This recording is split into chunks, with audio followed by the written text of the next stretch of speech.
翠花。哎呦，所长。哎呀，让你在前台，你怎么又到客房来了？哎呀，我这个人啊，劳累命，在那儿站着我腰都疼，不愿意干活。勤快人闲不住。翠花，给你带着个徒弟，你带带。谁呀？来，过来介绍一下，这是咱们所张翠花张大姐，这是新来的小田儿服务员啊。你咋来了？嫂子，你们认识？认识，太认识了。马县长给你安排的。原来你们知根知底儿啊！嘿，那我就不介绍了啊。翠花，小田同志刚上班，是新来的服务员，业务上你好好带带他。小田，好好向翠花姐学习啊！哎，加我了。嫂子，当初的事儿，您大人不计小人过，千错万错都是我的错，您别跟我一般见识好吗？是马庭生给你安排的吧？哎，他还真是有情有义啊！这文上待不住了，又调到市里来了，直接叫到他老婆眼皮子底下来了。他老婆知道吗？嫂子，我跟他早就没关系了，就是托他给我找的这份工作。我一家老小，还靠着我这点工资过日子呢。你跟我说这干啥呀？这跟我有啥关系啊？只要他老婆不管，谁管啊？嫂子，你不会告诉他老婆吧？哼，那这就要看我高兴不高兴了。嫂子，我求求你了，我找到这份工作不容易，这事要是说出去，我一个大姑娘家，肯定是死路一条了。嫂子，哎呀，行了行了，你别哭了，我才不管这些事儿呢。嫂子，你答应了，你真是我亲嫂子，以后你说什么我都听你的。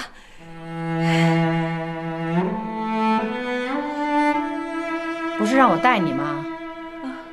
嗯，套上吧。哎。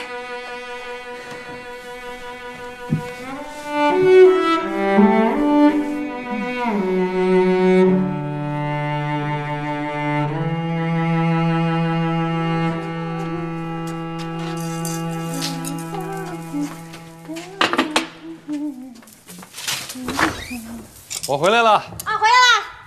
来，什么事儿啊？这么高兴？哎，大志还没放学啊？今天啊，我得有一新鲜事儿告诉你啊，什么事儿啊？你把你乐的。哎，今天我们招待所来了一个新的服务员，你猜是谁？这我上哪儿猜去？猜猜嘛！我怎么猜呀？小田儿。哪个小田儿？哎，他跟那马庆生啊根本就没断。你说这马庆生这胆儿够大的哈，直接把这人弄到他老婆眼皮子底下来了，这下好玩了。文上那个小田跑你们招待所来了啊？马庆生给安排的？可不是嘛！哎，我可问他了啊，他承认了。这个马庆生啊，不像话，太不像话了！不行！不，你急什么呀你？你说这个马庆生怎么能这么干呢？人家怎么干关你啥事儿啊？哦。你是怕那叶秀罗丢人是吧？你这心里还真想着他。翠花，我们是同学，我想着他没什么错吧？不行，他不能让他这么干。哎呀，陈志，这个人过个人的日子，你管那么多闲事干什么呀？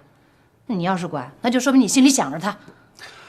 我不管你怎么想啊，可作为老同学，我劝劝他总可以吧？那不许你管。你有你的做人原则，我也有我的做人原则。这件事儿咱们就不再讨论了啊！哎，就不应该告诉你。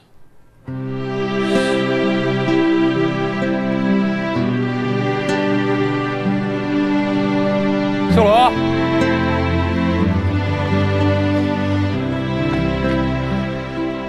上班去啊？啊，庆生最近常回来吗？常回来。你也知道他忙什么的。刚走。他走多久了？10分钟吧。哦，那我走了。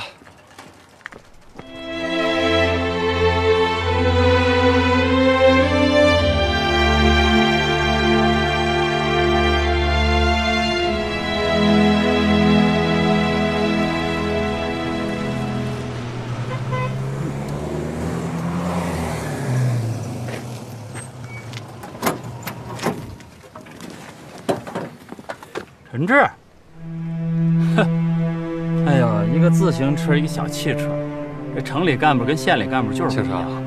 我有事找你，咱们找个地方谈吧啊！你不用等我了，先回去吧，我待会儿自己想办法回去。有什么事儿不能打电话，还非开车追我？说吧，什么事儿？庆生，你怎么把小田弄到市招待所来了？就这事儿啊？哎，有必要吗？你到底怎么想的啊？什么怎么想的？当初他托我给他换个工作，那我答应了。可是，在文上县根本就没法安排了，所以我托他送科长。你们俩根本就没断是吧？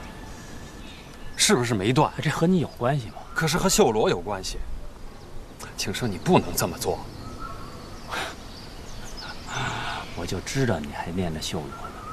哎，你对他那么难忘，你跟你老婆离婚呢？哎，你要是敢离，我立马让贤。你怎么能这么说呢？你想想啊，秀罗那么自爱的一个人，他要是知道了你居然把情人安排到他的眼皮子底下来，我不怕。你让他脸往哪儿放？反正在他心里头，我什么都不是。他有办法原谅你吗？我无所谓，我做什么他也无所谓。我怕什么呀？哎，我还巴不得他赶紧知道呢。庆生，我倒想看看他是什么反应。那好，就算不为秀罗想，你总得为自己想吧。我知道你最近一直活动着往市里调，可在这个时候，你把这么个人安排到市领导眼皮子底下来，你这不是砸自己饭碗吗？你还想回来吗？除非你去告发我。我不会去告发你。可天底下没有不透风的墙。庆生，这不像你干的事儿啊！你怎么能干出这么蠢的事儿来？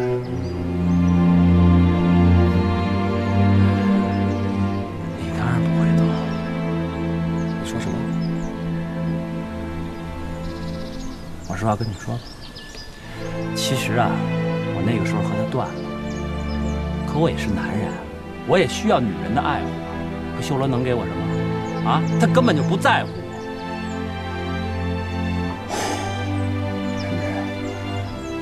你不知道我有多孤独，真的。我要不去找小田的话，那我就真疯了。那既然这样，你还维持这婚姻干什么呀？你们都还年轻啊！你让我离婚呐？我才不离呢。他可以不爱我，但我爱他。起码我现在不能离。既然不离，那就好好过。你这事让秀罗知道了，你们的关系还有办法再维持吗？我才不怕他知道。但是我不希望别人知道。陈志，既然咱们是同学，我希望你替我保密。你觉得这密能保多久？能保多久就保多久。陈志，像你这样的人，工作生活都这么顺的人，你哪能理解我的苦衷和孤独？实话跟你说吧，有的时候，你明明知道摆在你眼前的是一杯毒酒，你也得端起这个酒杯把它喝下去。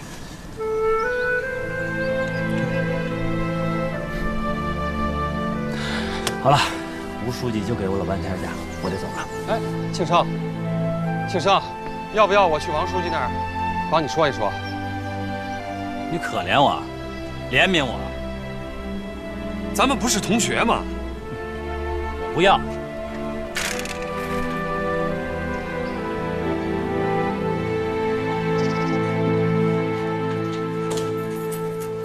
哎，今天太阳打哪边出来了啊？你咋回来那么早啊？翠花，哎，小天还在你们那儿吧？在呀。他还能跑了？我嘱咐你个事儿啊，啥事儿啊？小田以前那件事儿，你对谁也别说。为啥呀？来，你坐下，坐下，我跟你说。你肯定想说我是为了叶秀罗是吧？我告诉你不是，我是为了马庆生。他咋了？哎，事儿他都做了，他还怕说呀？马庆生也太不容易了，我今天才知道，我比他早调回来，早提拔，让他心里那么不平衡，那么难受。而且他和叶秀罗的关系啊，一直都不好。我想可能就是因为这个，他一时离不开小田吧。我们毕竟是同学呀，他又处在人生最困难的时候，在这个时候咱不能落井下石，对吧？心眼真好，我就喜欢你这个。放心吧，我不说，我喜欢小田在这儿。哎，你怎么又开始喜欢上他了？哎呀，女人的事儿你就别管了。你们这些人呐，这干活一点手脚都不麻利。你说才几间房间啊？你没来之前全是我一个人打扫的。我知道了，嫂子。呀，所长，所长，你忙啊？你看看这小田一来，你们俩就绑一块儿了，跟亲姐妹似的。可不是嘛，就是亲姐妹，是吧？那当然了，嫂子对我比亲姐姐还好呢。那你们忙啊！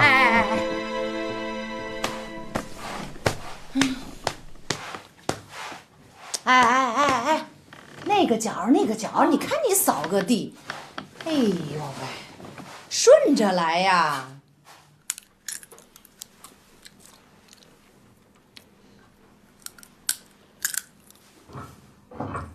哎，这马庆生还没给你办农转非呢？还没呢。还没呢是啥意思？他还给你办啊？没有，他没这么说。他就说让我好好干，干好了以后再说。谅他也不敢。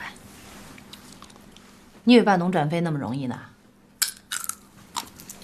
跟我们家陈志那么多年了，现在陈志的官儿比马庆生大吧？这才刚刚给我农转非。哼，他要是敢给你农转非，我非去告他不可。是啊，哪敢跟嫂子您比呀？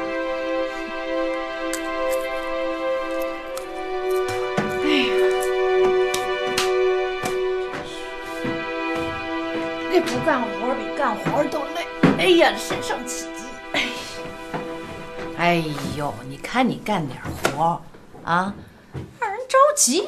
哪里这么差的呀？啊，走开！你这是胆什么呀你啊？你得使劲擦。你说这脏，我来。哎呀，你躲开吧。就这脏东西，你不使劲它能掉吗？你看，翠花姐，怎么掉了？翠花姐，哎，所里给咱们正式工每人分了100斤西瓜，现在就去领了。哦，我现在就去啊！你谢谢你。来，接着擦吧。别擦了，啊，帮我搬西瓜去。走啊！扶好了啊！啊！哎呀，走，快点！真是。哟，翠花，你家雇保姆啦？啊，同事啊，你瞧人翠花多有福气呀！我家分的这西瓜，还不知道怎么弄回去呢。当官的比不了。哎，慢点，别弄裂了。啊，赶紧给放进去。翠花，哎，给我找几个大网兜，我们单位分西瓜了。哦，你们也分了呀？来，你赶紧搬过去。陈县长，哎，你们这是干嘛呢？哦，我们也发西瓜了，我刚让小田帮我给搬回来了。翠花，你这是干什么呀？咱们家的活干嘛让人家干？那咋了？哎，快点拿着这筐，帮陈主任把西瓜搬回来。啊，不用，小田，谢谢你帮忙，不用啊，你走吧。陈县长，反正我闲着也是闲着，我帮您去搬吧。真的不用你。哎，咋了？让他搬咋了？这他以前做了对不起咱的事儿，让他干点活也是应该的。翠花，你怎么这样？小田，这儿没你事儿了，拿上筐，赶紧走吧。嫂子，哎呀，行，走吧。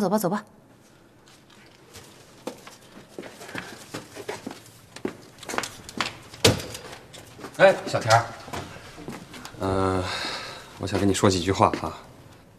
你也知道，你调到市里来工作，马县长承担了多大的风险。如果有什么风言风语传出去，不但会影响马县长的前途，你也会丢了工作。我希望你注意一点，明白吗？我知道了，谢谢陈县长。行，你走吧。哎，再见。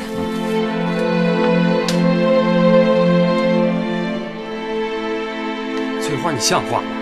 我咋了我？你怎么能指使别人替咱家干活呢？那我咋就不能指使了？哎，你看这些当官的家属，那哪个不是秘书帮着干活啊？啊，那吃喝拉撒的都有人管，就你进出都光杆一个。我不需要别人伺候，就那煤气都得我自个儿扛去。人和人都是平等的，人干嘛要人伺候啊？人跟人平等的，我才不信呢。那城里人跟那农村人，他能平等吗？哪儿不平等了？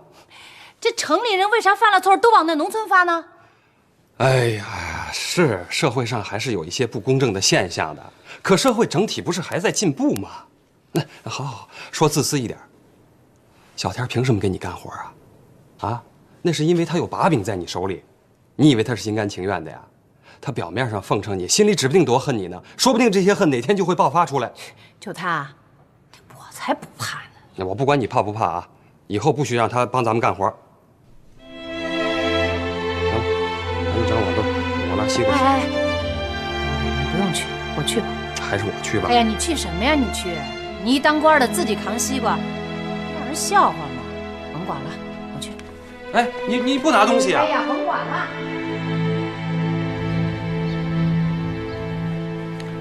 哎，小强，哎，今天怎么没看见小田呢？在120房间呢，都来了半天了。哦，啊，行，你忙去吧。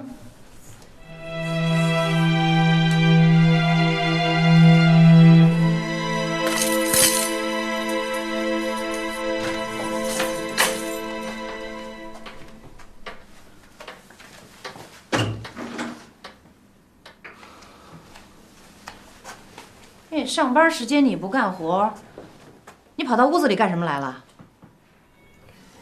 我现在就去干。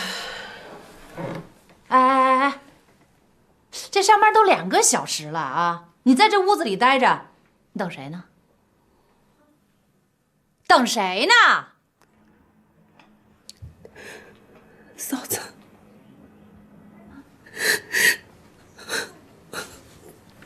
哟，这是咋了你？我哥出车祸了。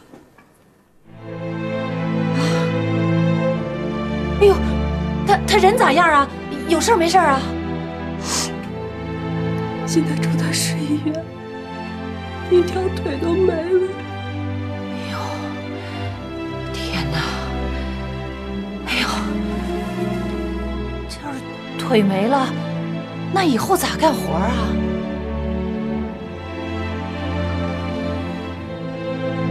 哎，那你还在这儿干啥呢？赶紧去医院呢！我陪了他一宿，天亮了才回来。嫂子，我不能请假，要是请了假会扣工资的。我哥这一残疾，这全家就靠我一个人。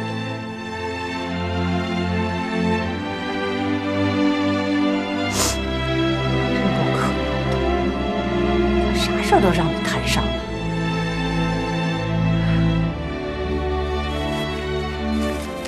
这嫂子也帮不了啥大忙啊，就这点钱，一点心意，给你哥买点营养品吧。这可不敢，不敢，嫂子，你就拿着吧，别跟你嫂子外气了啊！拿着，那嫂子也帮不了什么大忙，赶紧拿着吧。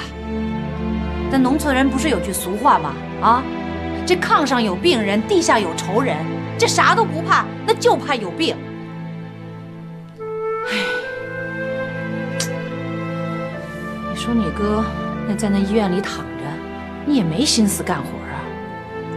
哎呀，你也别干了，你到医院去陪他去吧。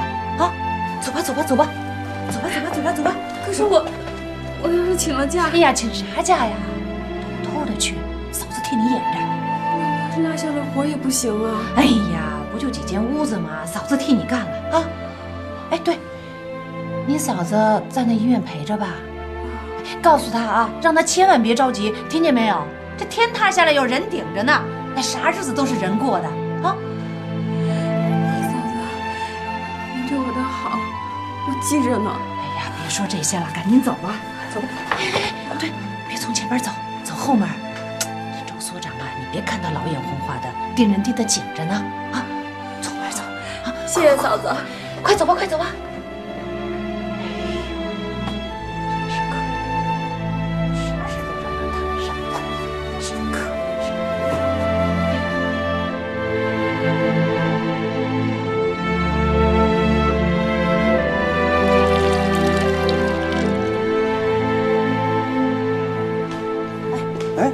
翠花，怎么是你干，应该小田干呀？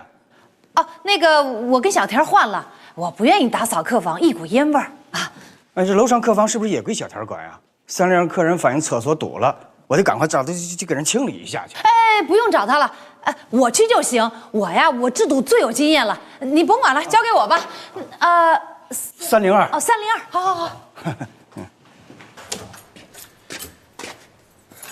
我回来喽。回来啦。哎，那个你帮着大志看一下作业吧，我这就做饭去。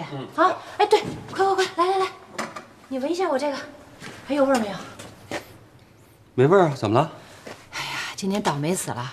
那一客房马桶给堵了，我弄了半天，弄得一手都是味儿，拿肥皂洗了半天呢。你怎么干上这活了？这不小天有事儿吗？我替他干的。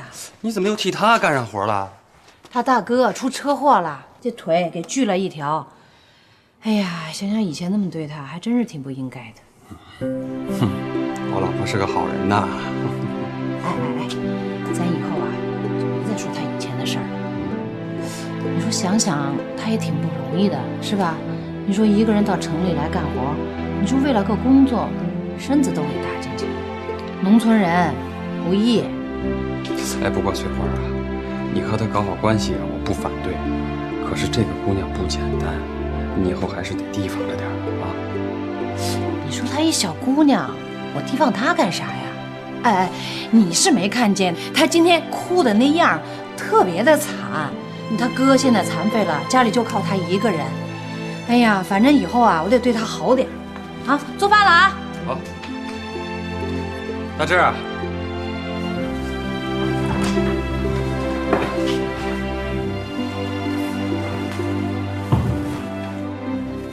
嫂子，哎，我走了。哎呀，快去吧，你辛苦了。哎呀，没事儿，这点算什么呀？你放心去吧，所长不会发现的。快走，啊！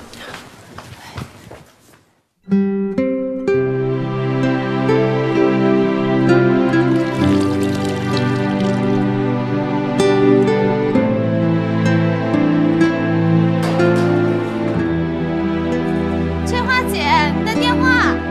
哎，来了。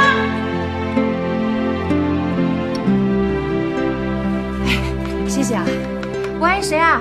嫂子，你别嚷，是我。咋了？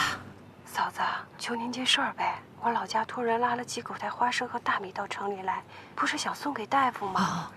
我在医院里走不开，那车在招待所门口呢，您能去帮我扛回来不？扛回来先藏着，等我弄到医院来送给大夫。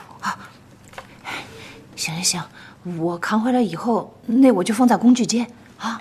那个你放心吧，这事儿你交给我了，你就好好的在医院陪你哥就行了啊。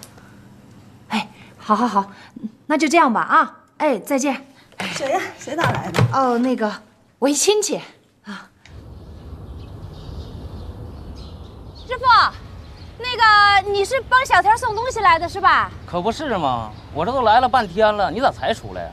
他刚给我打的电话。你跟他是一个村的？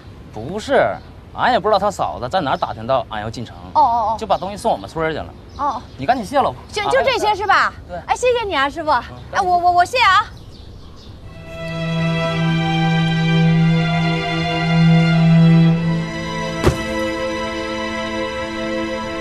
小心点儿，快点儿。马上啊，就完了。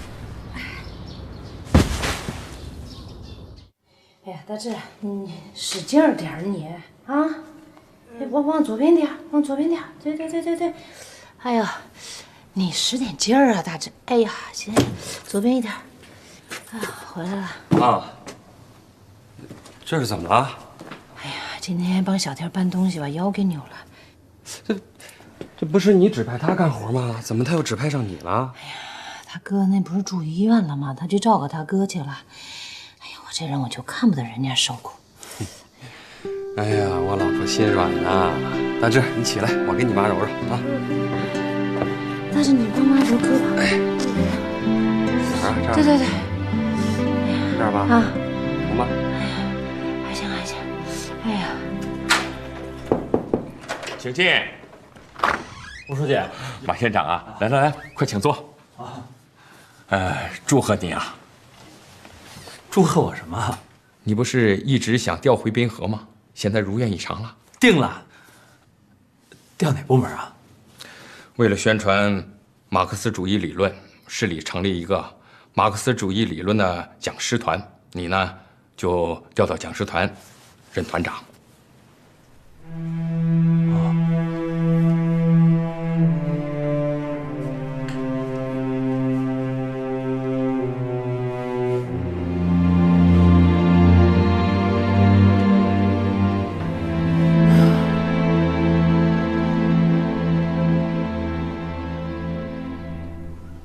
就是说，从前有一个小孩，他的名字叫马良，他特别喜欢画画，可是呢，家里穷，哎，这个字念什么？这个是血管哦，他穷的连一支笔都买不起。然后呢，有一天呢，他放牛回来，爸爸，你回来了，你给我买什么好东西了？告诉我吧。你怎么回来了？你知道我调到讲师团了是吧？哦，听说了。叶小罗，你到底是不是我的啊？干什么这么大声？吓着孩子。进啊！干嘛这么大声？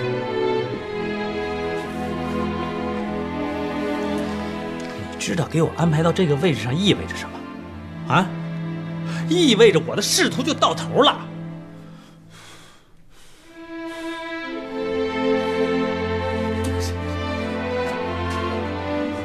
我受够了，我受够了你这张冷脸。你当初看不上我，为什么要嫁给我？你既然嫁给我，为什么我有事你不帮助我啊？眼看着人陷害我，看着人愚弄我。谁陷害你？谁愚弄你？你什么意思呀？什么意思？谁？王东进，他为什么给我调到那儿去啊？他什么意思？他想置我于死地啊！我告诉你，做梦！马先生，你要是不服从调动，你去跟他说呀。你回家耍什么威风？你要是去，我现在就陪你去。你少来这套，吓唬谁呀？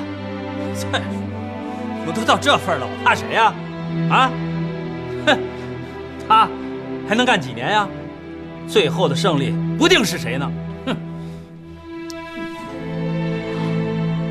马先生，你要是有能耐，你就把这些话当着他的面跟他说。叶修罗，今天我就告诉你，我不会死在这个位置上的。大丈夫能伸能屈，他不给我调到这个位置上了吗？行，我还就在这儿，我不走了。我让你看着，用不着2年到3年，你看我能到什么位置去？好，那我就看看。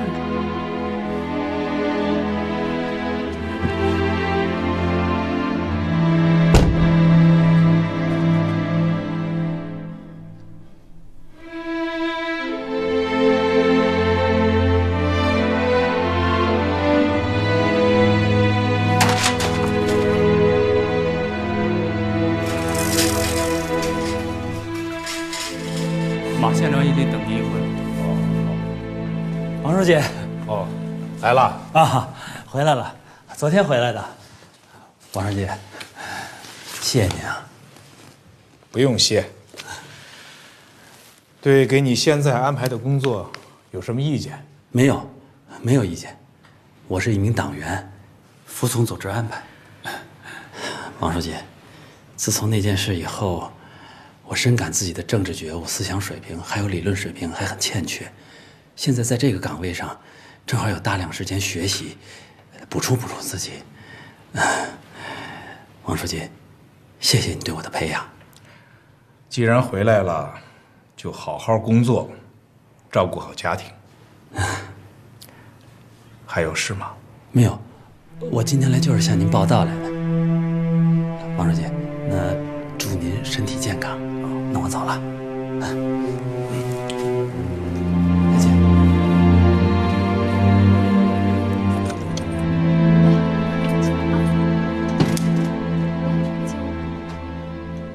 把衣服脱了吧。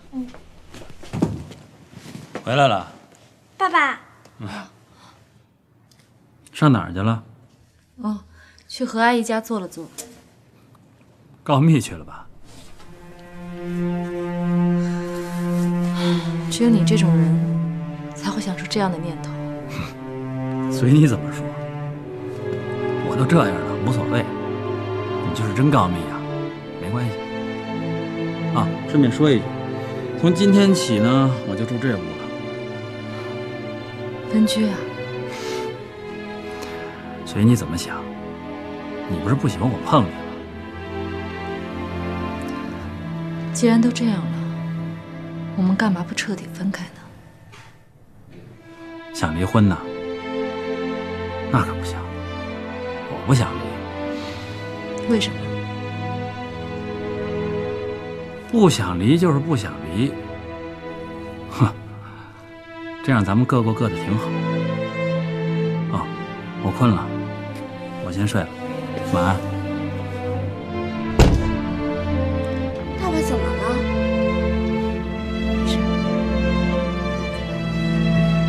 这是今年第2起假种子事件了吧？1起假种子危害一大批农户，咱们不能只满足于落实于文件，得想办法有一些具体措施。陈志，啊，你先进去吧，下午咱们开个会啊。庆生，调回来了。哎，我听说是讲师团团长，祝贺你啊！嗨，祝贺我什么呀？调回来啊，一家人能团聚了。还有你这个位置，我真羡慕。你羡慕我的位置？对啊，多好的位置啊！我真想跟你换换。陈志啊，你现在越来越会说话了。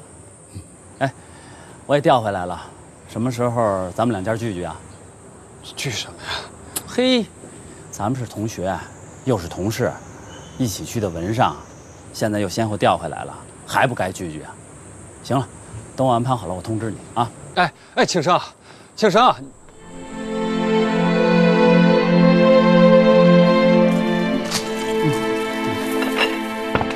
快吃啊，大志。啊，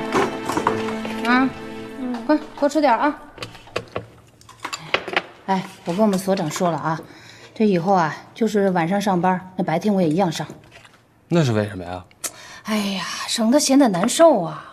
不再说了，这上1天班还挣1天钱呢。哎呀，翠花，我不是跟你说了吗？你没事在家呀，多学学文化，别老多上班，让人家说咱占便宜。咱干活挣钱，占啥便宜了？不再说了，我就是上了班，他不给我钱，那也没事，我也愿意上，省得我闲得难受。好，来了。呀，弟妹。哟，马县长啊。陈志呢？来，陈志来了啊！哎，弟妹，我得纠正一下啊，这个以后不要再叫我马县长了，叫我马团长。我也调回来了。哦，你也回来了啊？来，坐吧。哎，不，哎，陈志，你没跟弟妹说呀？你看你，弟妹，我呀是来下请柬来了。明天晚上咱们月光大酒店，你们全家啊都去，我请客。庆生，为啥呀？弟妹，是这样，我跟陈志啊一块儿去的文上，又先后调回来，今后还得在一块儿共事，不是吗？是吧？哎，现在这社会上什么关系最重要？老乡、同学，然后就是同事，是不是？今后我们要共事了，总得聚一聚吧？那就这么定了，一定来啊！庆生，你刚来，等安顿好了吧？我有什么可安顿的呀？哎，我可跟你们说啊，这可是秀罗的意思。行，我去。那行。翠花，你看咱们，哎呀，人家马大哥说的挺对的。那这再说你们俩以后不是还得共事呢吗？是吧，马大哥？就是，行，那弟妹就这么说定了啊。啊，行。明天晚上月光大酒店一块来啊。好，行，我等着你们。行了，你们一块吃饭吧，赶紧吃饭吧。走啊。啊，我走了。哎，行了，别送了。哎，好，明天一定去啊。哎呀，翠花，你答应他干嘛呀？那咋了？你不知道，他比我调回来的晚，他一直怀疑是我在市里说了他的坏话，他对我有一肚子意见。他请这个客呀，一定是别有用心的。那你说了没有啊？怎么可能啊？我是那种挑拨是非的人吗？那你怕啥呀？去，干啥不去啊？不吃白不吃。不，再说了，那当时他们结婚的时候，他还送了20块钱的礼呢，给他吃回来。不，你这都哪年的黄历呀？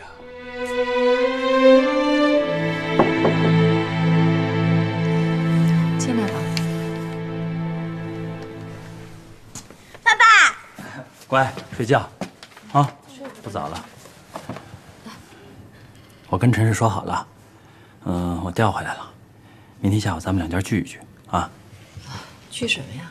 庆祝我回来啊。你们去庆祝吧，我就不去了。你看，明天陈志一家子全都来，你要不去，像话吗？我真不去了，我没兴趣。那也好，如果你不怕陈志的老婆多想什么，你可以不去。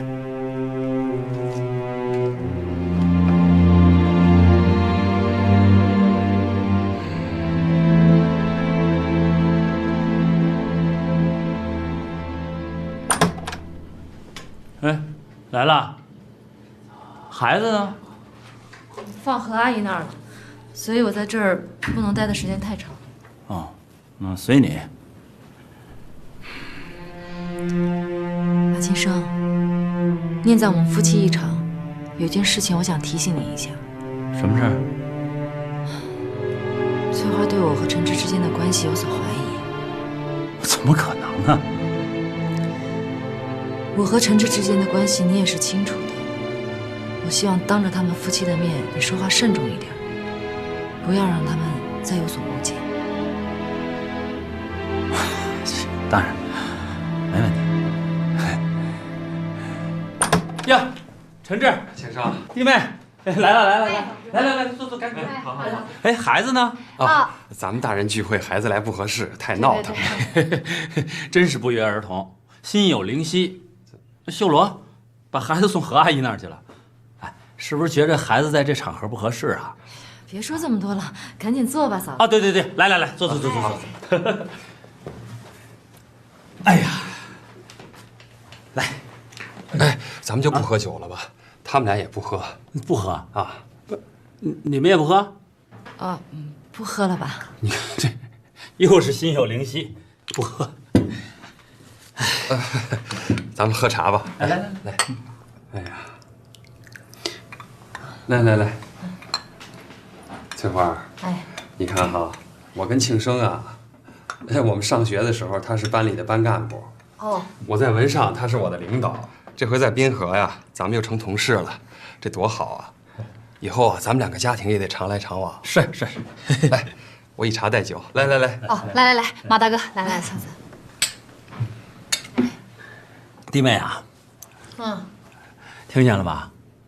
我和陈志的关系可是非同一般。其实不光我们两个，我们三个都是好朋友，在学校就是好朋友。你们三个啊？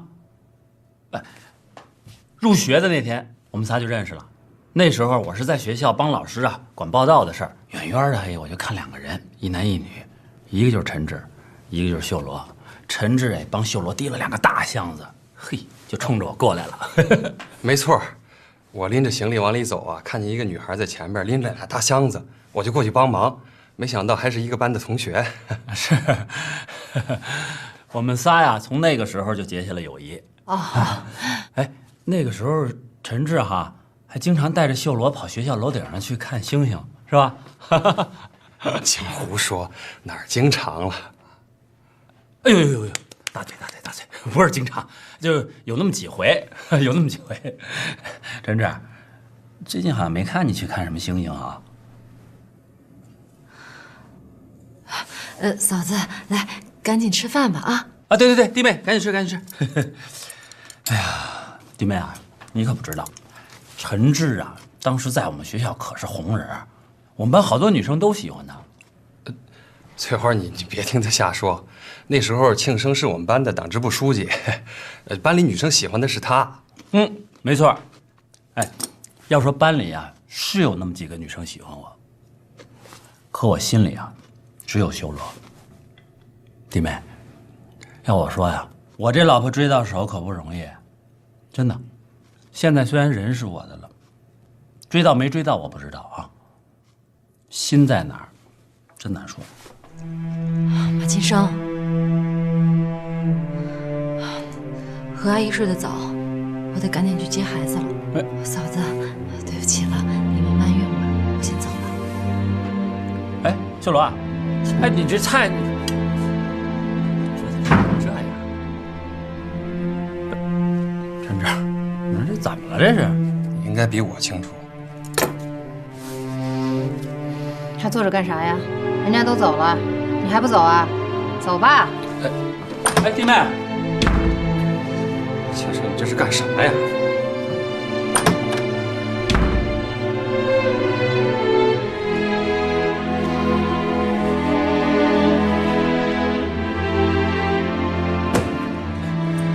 翠花，你别听他胡说，他是有意的。我不听，我还不会长眼睛看呢啊！你拿我当傻瓜了你？我说呢，你没事你老上那屋顶看星星，你那是看星星吗？你看他呢吧？你在说些什么呀？你现在为啥不看了啊？为啥不看了？是不是因为他成了别人的老婆了啊？爸妈，回屋睡觉去。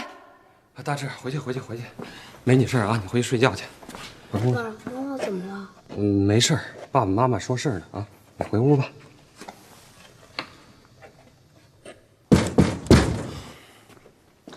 哎呀，翠花，你别这样，咱们是夫妻，你成天疑神疑鬼的，让我怎么活呀？我和他一点关系都没有。马庆生今天是别有用心，他调回来的晚，工作安排又不满意，他怀疑是我在上边说了他的坏话，他是诚心挑拨咱们俩的关系。马庆生他肯定不是个好东西，他那老婆也不怎么样。你别去侮辱和你无关的人。咦，我这么说他，你心疼了是吧？啊，再说了，他怎么就跟我无关呀？他勾引我男人就跟我有关。翠花，你要这么说，不光侮辱了他，你也侮辱了我，侮辱了你自己。我再跟你说一遍啊，我跟他一点关系都没有，请你相信我。你要是不相信，那就自辩吧。表面上没有，心里有没有吗？啊，你心里没有吗？有没有啊？我不否认，我对叶秀罗印象很好。不行，印象好也不行。那对不起，那你就是强人所难了。你不能说咱们俩是夫妻，我就把别人当敌人吧？你要是不愿意，那说明你心里还是有他。好，行了啊，我累了，我不想再跟你吵了，我去睡了。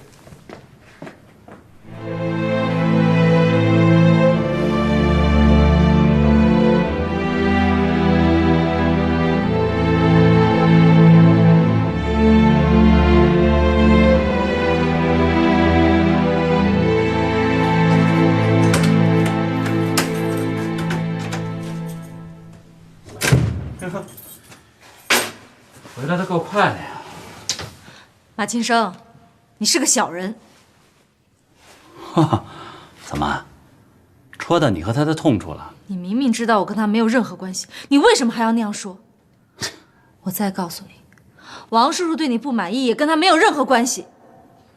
我请你自重，不要破坏人家家庭。他先破坏我的家庭，骂我是小人，他才是小人呢。他到王东进那儿说没说过我的坏话，我不知道。可是有一件事儿，绝对和他有关系。什么事儿？什么事儿？你不爱我，完全是因为他。马庆生，我真为你感到悲哀。哎呦，连这都心有灵犀呀！啊，他为我悲哀，你也为我悲哀，谢谢了，不必了。我自己的事情我自己负责。我还告诉你，谁不让我好过，我也不会让他好过。还想干嘛？我不想干什么，我不想干什么，我今天是高兴。我告诉你，自从王东进的事情以后，我还没有像今天这么高兴过，我太高兴了。我要睡觉了，晚安。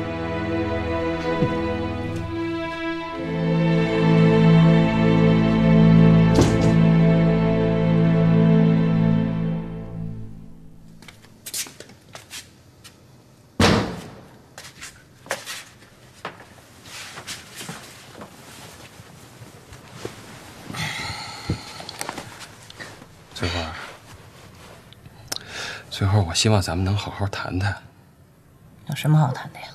今天这个饭局是马庆生有意安排的，目的就是为了破坏咱们之间的关系。你别上他的当。我说了，他不是个好东西。可是我就是不明白，你为什么就不能答应我，不再想他了？哎，我说翠花啊，我不是再三跟你解释过了吗？我和他只是同学关系啊，我不能因为和你结了婚就不理我的同学吧？你要这么做，那就太过分了。你们俩，那可不是一般的同学。你有什么证据？我没证据，可是我知道。你要这么说，那我就没办法。修罗，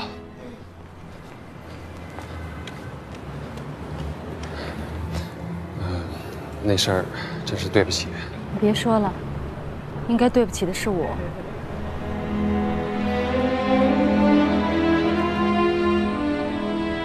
哎，弟妹，弟妹，你看这，哎，真是啊，昨天晚上这顿饭也没吃完，都怪我不会说话。马县长，啊不，马团长，你这回来了，你不去看看小田啊？啊，不用，有你和他在一起，我也不用去看了。哎，我听说你对他照顾得挺好啊，谢谢你。你就不怕我跟别人说？不怕，我还真不怕。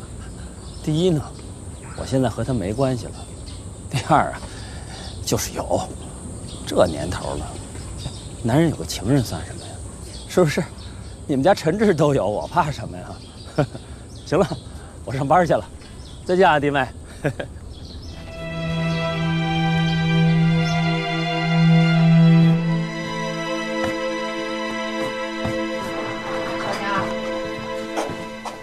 你先别干了，我问你，这马庆生回来了，你是不是早就知道了啊？哎，问你话呢。哟，怎么了？你这是？嫂子，就别问了。哎，到底怎么了？啊，你说这天底下还有这么没良心的人？为了他，我把好几年的青春都搭进去了，就指着他回市里给我弄个农转非啥的。可他一回来就跟我说，让我以后别跟他联系了。我跟他说我哥的事儿，他连理都不理。嫂子，我这几年都白搭了。真是丧了天良了！哎，小田儿，你不是挺有本事的吗？啊，你就这么便宜他了？那我能怎么办？他说了，我要是跟他闹，他就把我打发回老家去。回老家就回老家，那怕什么的？那大不了鱼死网破。你回老家，那他官也不当不成了。我没那个本钱。我哥还躺在医院里呢，正是需要钱花的时候。我这样一闹，肯定就得走人。他呢，现在当官的还怕这个呀？大不了换个地方照样当呗。哎呀，还真是让他给治住了。认命了，咱们农村人在城里混口饭吃不容易。嫂子，以后我在这个城里一无亲二无故的，你就是我唯一的亲人了。哎呀，你放心吧，啊。你就别在这儿干了，赶紧去医院吧。这活我替你干，啊！哎，快去吧，快去吧，啊，去吧，去吧。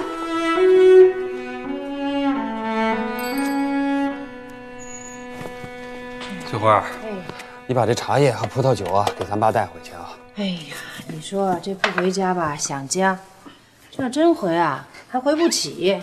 你说爸妈6个哥哥6个嫂子，还有侄子侄女，现在又侄孙子侄孙女，哎呀，哪个不得买东西呀？哎呀，也没什么值钱的东西，你赶快收拾好了啊！我跟后勤上要了一辆汽车。哎，我坐不了啊，坐那玩意儿我晕。一会儿大哥呀开拖拉机来接我，你甭管了。嗨，行，哎呦。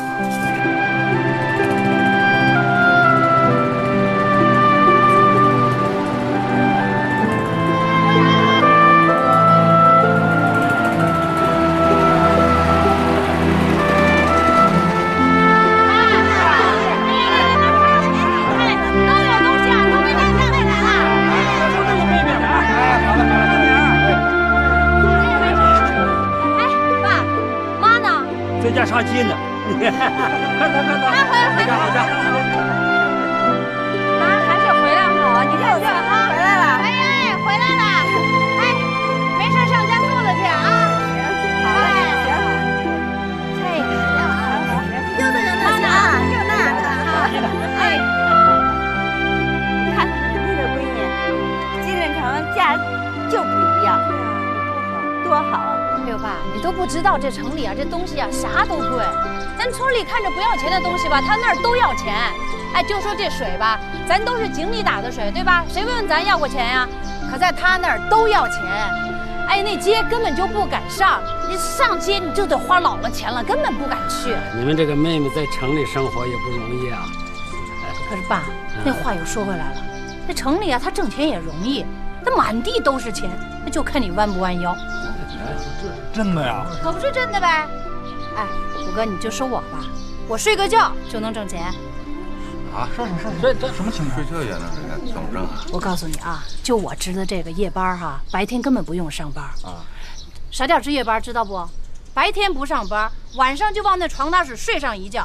我不但有工资，我还有夜班费呢，多好！哎呦，咱翠花吃上国库粮，挣上公家钱了。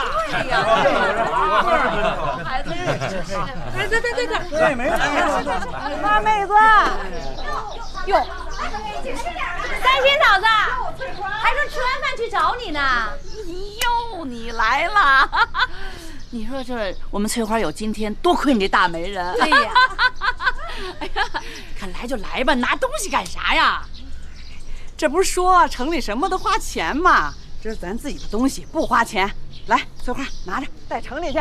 拿着。谢谢了，三心嫂子。来，坐着，吃点一块。不了，我跟翠花妹子有点事儿说。啥事儿啊？妹子，咱屋里说吧。啊。哦，行，妈，那行，来，去。哎，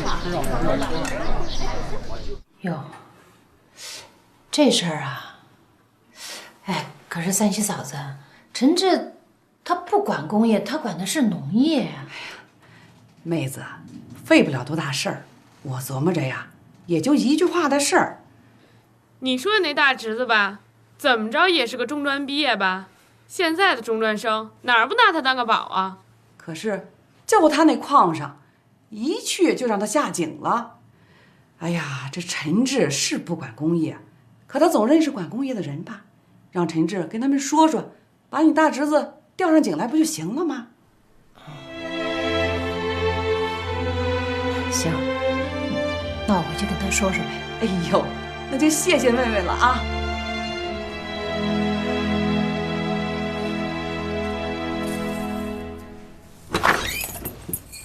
哎，回来了。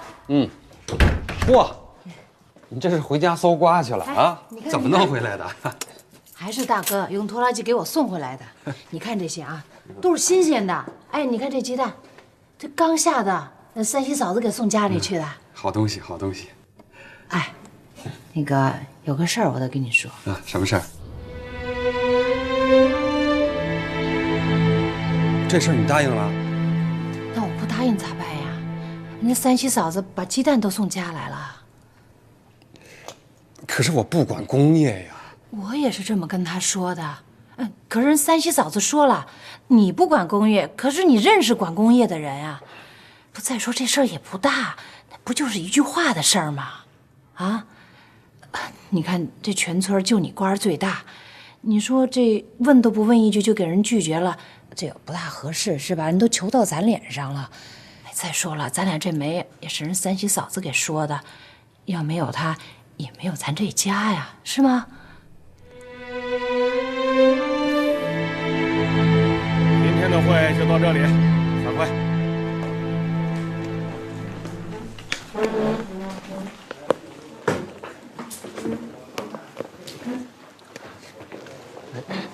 梁主任，哎呦，陈主任，哎，上回夏庄和我们铁矿发生矛盾，多亏你出面协调啊，谢谢你了啊！哎呀，谢什么呀？这不都是为了国家利益吗？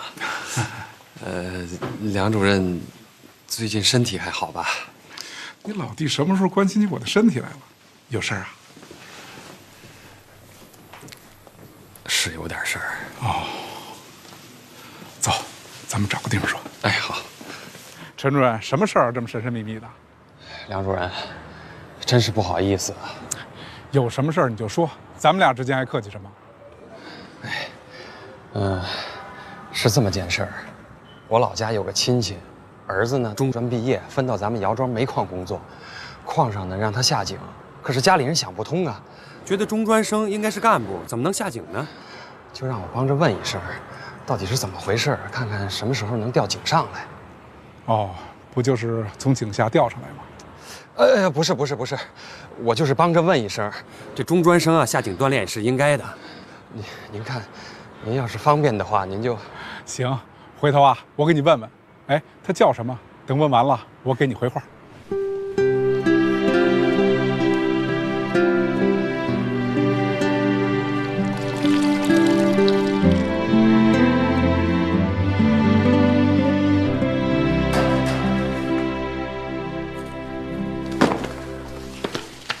怎么这么多啊？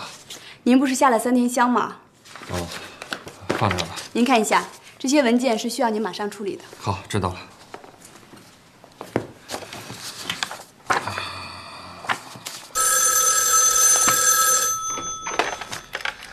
喂，哪位？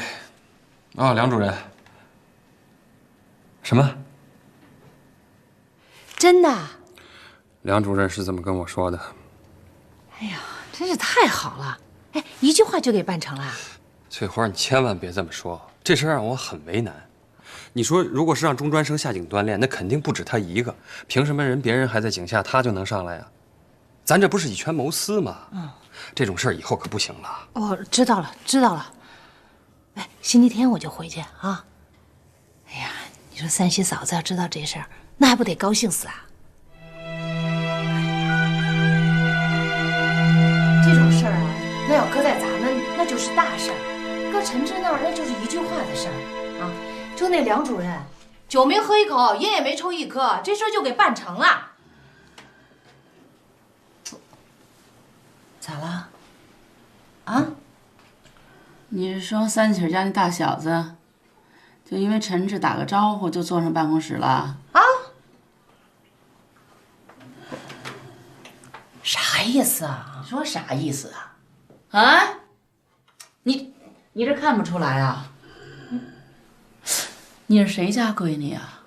自家的事儿还没办呢，你上头6个哥哥，底下一大堆的侄子侄女呢，你办事得给自己家办呢，这没给自己家办，老给别人张罗。要说起来呀，这事儿不能怪翠花，知道吗？那老五家也不是外人呢，他是咱们这一支儿上的，没出五福呢。再说他还是翠花的媒人了，不是？翠花妹子，哎呦，嫂子来看你喽！哟，三喜嫂子，哟，你来啦！我这还说起给你报喜信儿呢。哎呀，知道了。哟，都知道了啊！一大早，大小子就打了个长途回来，不下井了，咱坐办公室了。哎呦，这事儿啊，还真得感谢俺妹夫。感谢啥呀？这谁跟谁呀？要不是你做大媒啊，还没他们这家呢。就是。叔啊，婶子，大孩子呀寄来20块钱，说了让我孝敬你们二老的。这可不行，你这不行，不行，你这不行。孩子挣个钱也不容易，是不是？再说咱们谁跟谁呀？哎呀，你看这个事儿，你看这多好啊！啊，大小子坐办公室了啊，又往家寄钱啊，真是啊，这喜事儿真是一件接一件。是啊。哎呀，没啥事儿了吧？那要没事儿，我就先走了啊。哎，翠花妹子，替我谢俺妹夫啊。哎呦，不客气，三喜嫂子。叔婶儿，我走了啊。好，我送你。哎，好。真客气，妹夫真有本事，真有福气你。说他是媒人，他就应下了，这好意思，不就借他嘴说句话吗？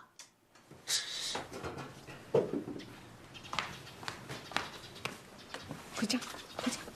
哎，嫂子大哥，干啥呀？俺能干啥？俺回去做饭去呗。这一家到小，整天在土里刨食吃。天到晚累个贼死，我不心疼谁心疼啊？走，回家。哎，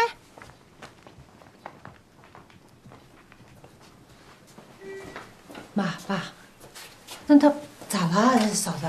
咋了？都是你惹的祸。咋是我惹的祸呀？这我哪知道啊？这三喜嫂子找我帮忙，我就回去跟陈志说了一句，那谁知道那就成了。哎呀，我还是那话。这事儿不能怪翠花，是吧？再说呢，三喜家的是他们的媒人，那陈志为他们办点事儿，没有啥错的，不是？哎，翠花啊，你大哥这个事你还真得帮帮，回去啊，跟陈志说说，帮帮吧，啊！你看你大哥一读大学这就是5年多。家里就你大嫂一个人，带着这么多孩子，学也没上好，一个也没出息出来，挺不容易的。再说你大哥为你们的事跑前跑后的，每次来来去去的不是你大哥呀？啊，帮帮他吧。行，爸，那我就回去跟您陈志说一声呗。什么？哎，你先别着急。哎呀，这我不是也是没办法吗？早知道三喜家这事儿就不给办了，可是已经给办了，你说咋办？这家里人一听都不干了，说咱先办事儿，那得给些家里人办，是不是？哎呀，这大哥家这盛，这孩子不错，这高中都毕业了，那他又不孬，你就给安排个呗。翠花，你在说什么呀？我哪有那么大本事？你没本事，那三喜家的咋就给办了？还不是让你逼的。啊，这，我知道你为难，那你说咋办呀？你上大学那会儿，那家里这摊子事儿，那不都是大哥给帮着办的吗？那大哥出事的时候，咱一点忙都没帮上。啥时候想起这事儿，我这心里都愧得慌。你这大哥坐了5年牢，这出来了，一句难听的话都没在咱面前说过，那是吧？你说这大哥大嫂的，那提这事儿了，那我好意思给驳回去吗？啊，你就想办法给找个地方呗。哪怕是一临时的，我找不着，我是管农业的，我哪有那本事？你是管农业的，可是你认识那管工业的吗？行了，你别说了啊，反正这事儿我办不了。